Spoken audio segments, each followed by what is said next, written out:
My name is Tyson Miller, and this is the story of how I met the Witch of Havens Rock. I'd finished my factual report on the North Star Hotel in Havens Rock and emailed it to my publisher.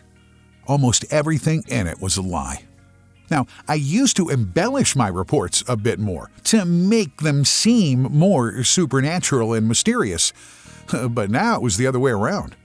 No one would believe what happened to me there, but that belonged to the past anyway and was no longer important. A new chapter had begun for me. And unlike before, I no longer just wanted to track down evil and write about it. I needed and wanted to destroy it. That was the least I could do. I had already collected a lot of information about supernatural phenomena on Havens Rock, so I just had to choose one to start with. I found the legend about a cursed cigarette case very interesting. It's supposed to bring its owner happiness and wealth, but only as long as you serve hell. If you refused, you would suffer an eternal streak of bad luck until you were finally dragged into hell by a demon. Well, that sounded promising. But the cigarette case had disappeared. It seemed to me that someone else was after the supernatural on Havens Rock. Well, I still had other options. For example, there was a cursed painting that was haunted by ghosts, or the story of Bloody Mary. That was pretty freaky. A woman who suffered from a terrible illness was insulted and mocked by the children of the village on Havens Rock and burned at the stake for alleged witchcraft. But then, she's said to have come back and taken revenge on everyone who called her Bloody Mary. Then I remembered that the newspapers were currently full of missing children. I dug out the Today edition and looked for the article. Little Barry is the next child to go missing in Havens Rock. Like many other children in recent weeks, 8-year-old Barry never came home from playing. However, there are no witnesses or evidence of foul play. Even though the number of missing children is currently increasing, the Havens Rock police assume that these are children who run away from home. They explain the accumulation of cases by the fact that the first child and the reporting about it would have motivated the others to do so. So far, however, there's no evidence that any of the children had a strained relationship with their parents. What utter nonsense. Havens Rock was an island. Where would the children have gone? They certainly hadn't swum to the mainland. Of course, there was still the possibility that they had an unfortunate fall while playing in the woods and died of their injuries. But that didn't explain why so many of them had disappeared in the last few weeks. I read a little more about the myth of Bloody Mary and then compared the police reports of the missing children. Apparently, you had to perform a little ritual to summon Mary. You had to stand from the mirror and shout Bloody Mary 3 times. That was enough to get their attention and anger on you. Well, that gave me food for thought. Only one of the children, a little girl named Jana, had been seen at home for the last time. The others were playing outside somewhere before they disappeared. So it's very unlikely they found a mirror there and performed the Bloody Mary ritual by chance. So it probably wasn't her. So I had to start all over again. Now, I found on the internet that dozens of children also disappeared 15 years ago. The article said that this had been happening in Havens Rock for hundreds of years. Old reports on this could be found in the local library. That was interesting. And terrifying at the same time. Evil creatures haunting people and killing them was bad enough. But then doing something to the children? Now, I was really motivated to destroy this abomination. I went through my supernatural files on Havens Rock again and again, and this time I got stuck on a headline I had created myself. I didn't like what I read, but it made sense. The Witch of Havens Rock. A very old creature that uses witchcraft and supposedly feeds on children. If the witch was really that old and fed on children, then it stood to reason that she was behind it. To be honest, I would have preferred a cursed object or a ghost. What I had gathered about the witch wasn't most. She'd been terrorizing Havens Rock for hundreds of years and supposedly worshipped a demon that gave her power. With malice aforethought, she left anyone who tried to stop her to die a painful death and lived somewhere on Havens Rock, far from civilization. That was nothing. I needed a lot more knowledge about her and about witches in general if I really wanted to start this hunt. If you needed authentic information about witches or other occult things, it never made sense to buy a book in a bookstore. The newer books, even if they are marketed as some sort of encyclopedia, are more in the fantasy realm. You can only get authentic information from really old books, and you can find those in antiquarian bookshops. This is basically a bookshop for old books only. In a good antiquarian bookshop, you can also get books or texts that are hundreds of years old, and that's exactly what I needed. I ordered about a dozen old books about witches from my trusted antiquarian bookshop for almost $1,000. I sure hoped they were worth the money. They would arrive in Havens Rock in 2 days, and I resolved to make the most of that time. Apart from researching online, I had one other option: the Havens Rock Library. There I could find old newspaper reports and possibly even books related to the witch or the disappearance of the children. I made my way there the next day. On the short drive by car, a radio broadcast was interrupted by a special report, so I turned up the volume on the car radio. This morning, the parents of little Laura officially reported her missing. Laura, aged 10, was on her way to the bakery on her bike to buy bread rolls for breakfast, but never made it there. Laura has long blonde hair and was wearing jeans and a pink t-shirt. If you have any information about Laura's whereabouts, please call 555-3189. So we went on, even more determined than before. I parked in front of the surprisingly large library and went inside, and at the front counter, the nice librarian greeted me with a silent nod. I greeted her back just as quietly, but thought it best to not ask her for books about the Witch of Havens Rock. The golden cross the librarian wore around her neck looked very expensive, so her faith must be very important to her. She could take questions about witchcraft and the occult the wrong way and end up throwing me out of the library, so I pretended to know exactly where I was going and rummaged through a full shelf of novels. I found an absolute classic by Stephen King, The Shining. Who didn't know it? One of the best books and also one of the best films of this genre. It reminded me of my own experiences in that haunted hotel and of how I had lost my friends George and Tanya. The guilt was still overwhelming. I really wanted to write this book about the hotel. I was the one who'd hired them both for it. I was the one who really wanted to go there, even though George told me not to. I was the only one who survived. That wasn't fair. It should have been me and not them. I wondered if my decision to fight evil came from my subconscious. Maybe it saw a good chance that I would also be murdered by something evil if I faced it. That way I would have paid my debt. I pushed that thought aside and saw that the librarian was no longer paying attention to me. Good, now I could look for historical books about Havens Rock. I found what I was looking for in a large room at the back, and I was still surprised by the size of this library, which was unusual for such a small island. The whole room was full of old illustrated books and historical accounts. That was interesting, but it didn't help me any further. At the back of the room was a door labeled Private.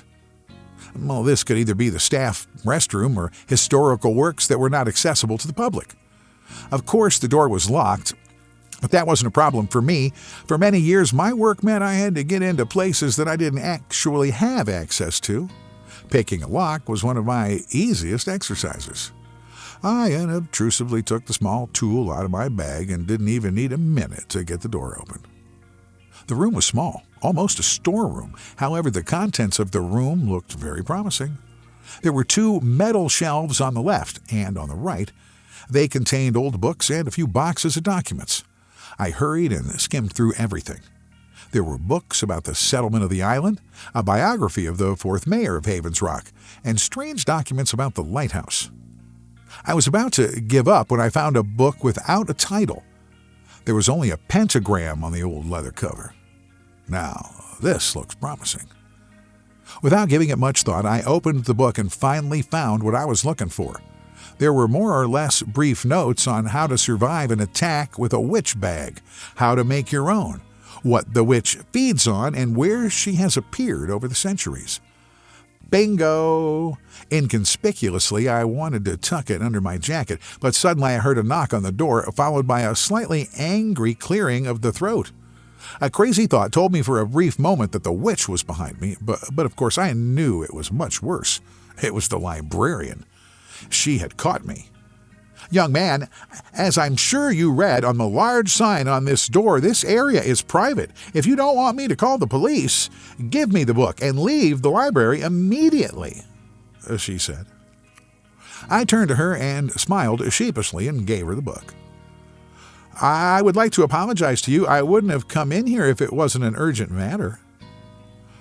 "Oh, an urgent matter for you. I know. You're doing research for your next book. Havens Rock has many legends and tales of evil. That's probably why you came here. But you're in the wrong place. What you're looking for doesn't exist here. If you're looking for evil here, you'll find it, Mr. Miller. Leave Havens Rock and go back to writing about abandoned ruins that are haunted. It's too dangerous here." So she knew. That was good. "I know, Miss Marie Claire. Marie Claire, I know it's different here. And I don't want to write about evil anymore. I want to fight it." I was surprised when I recognized in her eyes a fear so great that it could only come from her own encounter with true evil. "Mr. Miller, I think you overestimate yourself. I don't know what you encountered on Havens Rock, but you are definitely not a worthy opponent for the evil that lurks here. The dark power in Havens Rock is beyond imagination. Pure evil lurks here, pure hatred. I can't force them to leave Havens Rock, but I can force them to leave this room. And I can force you to, so please." "Of course, I'm sorry, but I lost friends." Now Marie Claire had a tear rolling down her cheek. She had surprised me again. "Me too, Mr. Miller, me too. And that's why I'm doing this. I don't want any more people to die." Then the same thing had happened to her as happened to me. It was interestingly how different people reacted to the same situations. I wanted to avenge my friends to make up for my guilt. She wanted to stop others from fighting so they wouldn't face the same fate as her friends. Fortunately, she didn't mind me looking through the newspaper archive in the cellar. Now, I didn't find a single article about a Havens Rock witch, but I did find a few about missing children over the last 150 years. When I went home, I was quite happy. Using the data from the old missing children articles, I was able to narrow down the witch's habitat pretty well. And for everything else, I still had my little souvenir from the private chamber. Marie Claire hadn't noticed me tearing a few pages out of the book and putting them in my pocket. It wasn't until I got back to my apartment that I dared to carefully pull the pages out of my pocket. After all, the book was very old, and I didn't want to damage the pages any more than I already had. It turned out that I had managed to get hold of 2 pages with descriptions and assumptions about their whereabouts, and one with instructions on how to make and ward off witch bags. Good. I could work with that. Based on the articles about the missing children and the pages about the witch's suspected whereabouts, I was pretty sure that she was up to mischief in the high forest on the coast. All the children were abducted within 5 kilometers of that forest. That had to be it. Good. I now knew where to find them, but that was only the first step. I had to know how to destroy them. Until my books arrived from the second-hand bookshop, I worked on the instructions for the hex bags. First, I made the potion that was supposed to help against the spell of such a bag. A witch's bag was pretty sneaky. The witch would hide it somewhere near the victim, who would then slowly suffocate, burn from the inside out, or suffer from other terrible symptoms depending on the magic and the effect. The potion was supposed to help cleanse the body of dark magic. Fortunately, I had all the ingredients in hand. As I had built up a large stock of remedies, powders, and plants over the last few weeks that were often used in the fight against the supernatural. For the potion, I needed myrrh, rock salt, crushed bones of a crow, and to my surprise, a lot of pureed turmeric root. I did have turmeric, but I was actually planning to cook with it, so my stir-fried vegetables had to do without turmeric. I mixed the ingredients together as described and said the prayer. Then I put the sealed jar in the fridge and hoped I would never need it. Making my own witch hex bag, on the other hand, was a little more difficult. The one described on the page I had stolen was apparently a really powerful and brutal one. But the ingredients, well, they were a little more exquisite. I didn't have any of them on hand, but ordered all of them online from my trusted retailer. It was astonishing that nowadays you could order a vulture's beak, dried rat entrails, and other things by express delivery. Shortly afterwards, my books on witches and witch hunting arrived and boosted my motivation once again.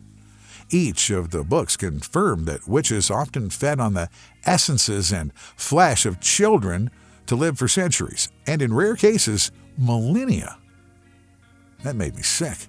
Preying on children was the last straw, and I would make sure she never did it again. I also learned that some witches only feed every 20 years to avoid attracting the attention of hunters like me. This type of witch often lived a very long time, which was particularly difficult to track down and was sneaky. I wondered if Marie Claire had been referring to the witch when she spoke of pure evil. If not, I wanted to know what could be more evil than this child-eating witch. The next day was finally the day. I would put the theory to rest and gain my first practical experience as a witch hunter. However, this trip into the forest was only intended to locate the witch's hiding place. This was important so that we could plan her destruction in the best way possible. However, I still had my small flamethrower in my rucksack to be on the safe side. Most witches could be destroyed with fire, so it was part of a witch hunter's standard equipment these days. At lunchtime, I drove to the edge of the forest, strapped on my rucksack, and set off. After just 15 minutes, I was amazed at the size of the forest. According to the map, it was only supposed to be a small wooded area, but there was no end in sight anywhere.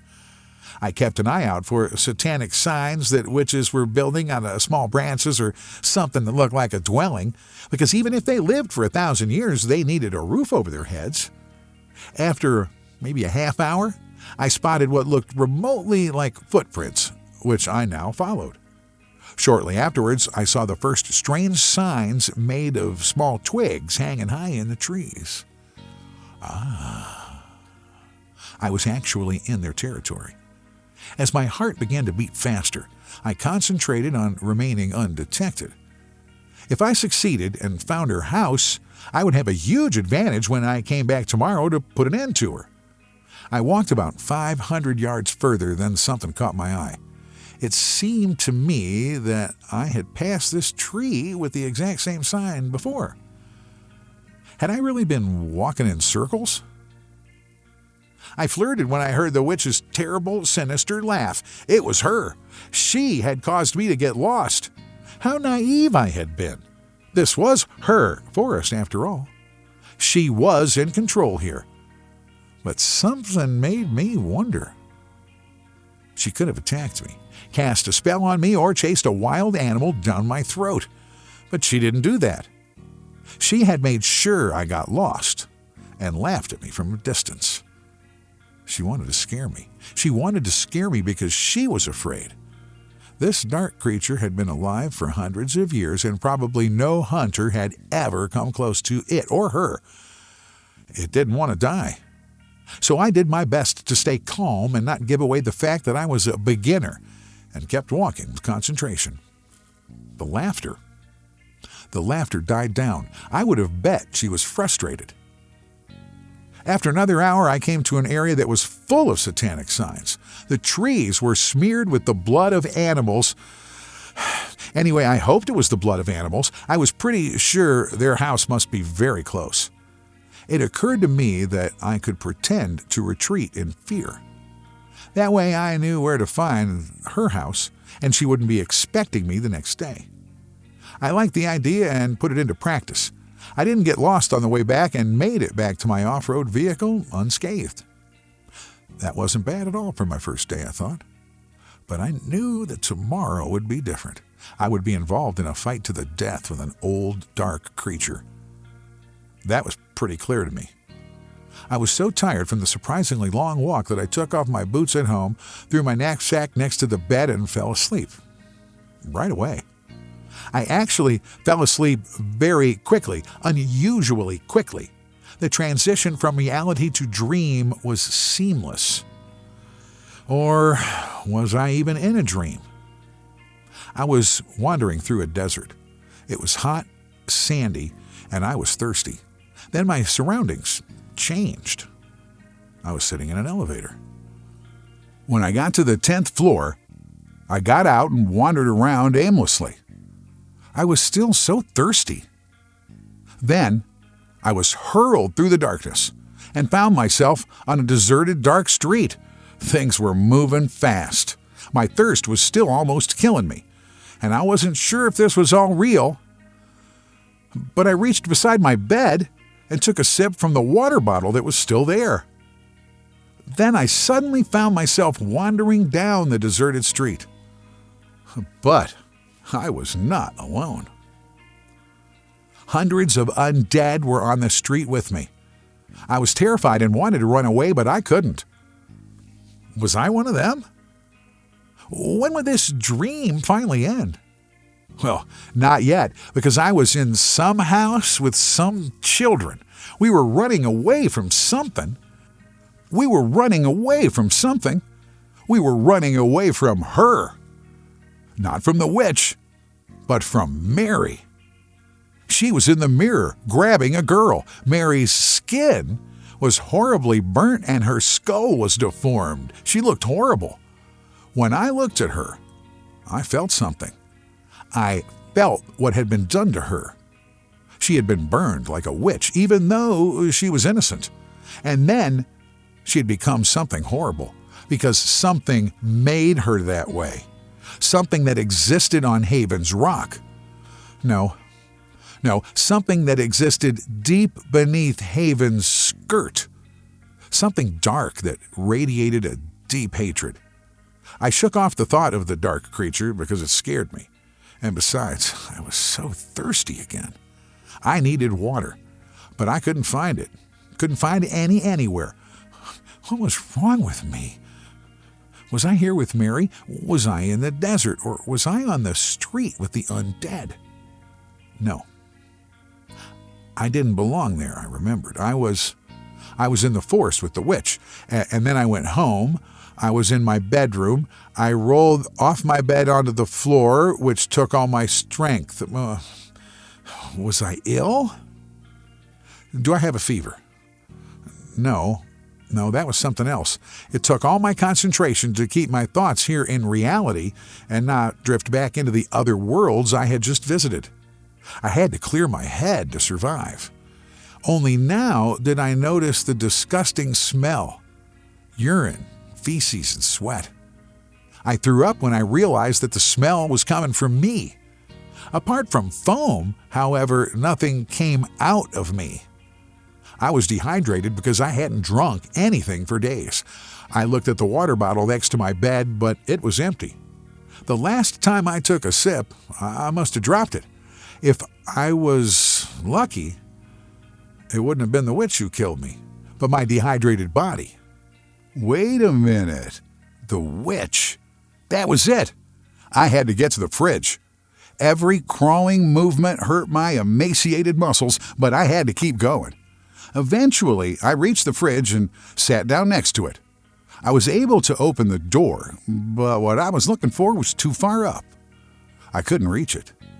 Desperately, I leaned against the fridge and managed to get the small glass to fall down into my lap. I hastily unscrewed it and drank some of the disgusting-tasting drink. And it helped. I could think clearly again, so my suspicions had come true. The witch had somehow slipped me a witch bag. The cursed bitch was now more cunning than I had thought. How long had I been lying in my bed, having fever dreams and shitting my pants? To regain my strength, I drank a small bottle of water from the fridge. Drinking was good in itself, but as soon as the liquid reached my stomach, it cramped up bad. However, I didn't have time to complain. The drink wouldn't help me forever if I didn't destroy her hex bag. Fortunately, there was only one place it could be, in my knapsack. I found it and burned it. After having another drink and making myself some soup, I found out that I'd been lying in bed for 4 days. If I'd spent another day like that, my kidneys would have stopped working and I probably would have had a heart attack due to the excessive potassium in my blood. No one would have suspected that I'd been murdered by a witch. Really good. She was really good. No wonder she'd survived so long. But now, I had the advantage. She must have thought I was dead. I took another week to recover and took precautions before heading back to the forest. I was now more determined than ever to destroy her. This time, I had the flamethrower in my hand, so that I was ready for immediate usage of it. I quickly made my way back to the area with the many satanic signs and the blood on the trees. I was ready to face the witch. Shortly afterwards, I saw it. Her house. It was small, old, and apparently made of clay. Without hesitation, I threw a large stone through her window and aimed the flamethrower at the inside of the house. Just before I pulled the trigger, I noticed a disgusting smell coming from the small house. It was gross. I didn't want to know how many corpses were rotting in there. When I set fire to her little house, she stormed out. She was tall, much taller than me. I hadn't expected that. Her face was long and pale and wrinkled, and her white hair looked like straw. The worst thing was her hands. They were just as long as her face and terribly bony, like a skeleton with some skin on top. When I got a little closer, I saw that she was wearing a chain around her neck. There were dozens of teeth hanging from the chain, small teeth. She would soon pay for that, I thought. I made the mistake of getting too close to her, and she knocked the flamethrower out of my hand with her bony fists. She laughed as I fell down, and she bent over me just to smell me. Then a black knife dug out of her skin, right through her index finger. She probably wanted to use it to prepare me. She liked the fear in my eyes as I crawled away from her. Too bad the fear wasn't real. She only realized that when it was me who laughed. She looked confused and scared and clutched her stomach. Her eyes widened as she realized what I had done. She searched desperately for the hex bag, but wasn't able to find it. She started coughing up little red lumps. They were parts of her lungs. Good. She sank to her knees and still couldn't find the hex bag. It was no wonder. I'd attached it to her straw-like hair with a hair clip. She didn't know anything like that. As her blood began to reach a boiling point and boil, she slumped and screamed until it was over. Just to make sure, I burned her body before wandering back to my car. She had lived for hundreds of years because she was so devious. I thought the best solution was to hunt her down with just such a ruse. On my way home, I had to process what I had seen. But I was proud of myself. My first job was done. But Havens Rock had many more to offer. June 6, 1974. Young Sister Marie Claire was preparing some refreshments and sandwiches for the guests the convent was expecting. A congregation from Illinois had traveled to Havens Rock, especially to pray at the convent of the Holy Sisters. Their bus would soon arrive at the top of the mountain. The sisters felt it was a welcome change, and any prayer would help them to continue their holy vigil. After all, what they were guarding was pure evil. The bus arrived in the early afternoon, and the sisters greeted the guests. Except for the pastor, they were all women. That was strange. The pastor hadn't mentioned that it was an all-female congregation. The small buffet was already set up inside the monastery, and the large group gathered there. The pastor thanked them. "Thank you very much, ladies. You wouldn't believe how pleased I am to be here, and I come with good news. My dear sisters, I can tell you that your holy watch is now over, because you are being relieved." How did he know about the holy vigil? Not even the Vatican knew about it. The sisters were startled and looked at the pastor questioningly. "I have the new shift with me. You are now superfluous. I wonder what I should do with you. Should I eat you, or should I enjoy your virgin bodies first? Or even both at the same time?" The sisters knew what they had to do. They grabbed the daggers and firearms hidden throughout the convent and were ready to fight. After all, their attackers seemed to be unarmed. "Oh, come on with those butter knives. You'll break my meat suit. It was so useful to me. Without it, I never would have been able to enter this sacred ground," said the demon. "You will never free him," replied Mother Abigail.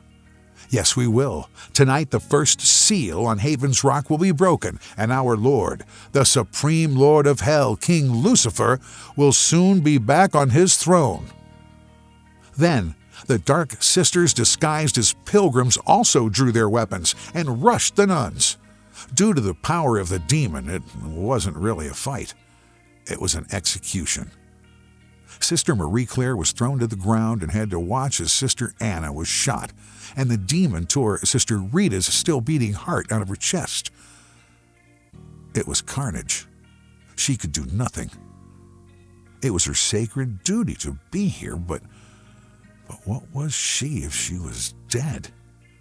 She was ashamed of her decision. She slowly crawled out of the convent and ran away while the demon slaughtered the rest of the sisters.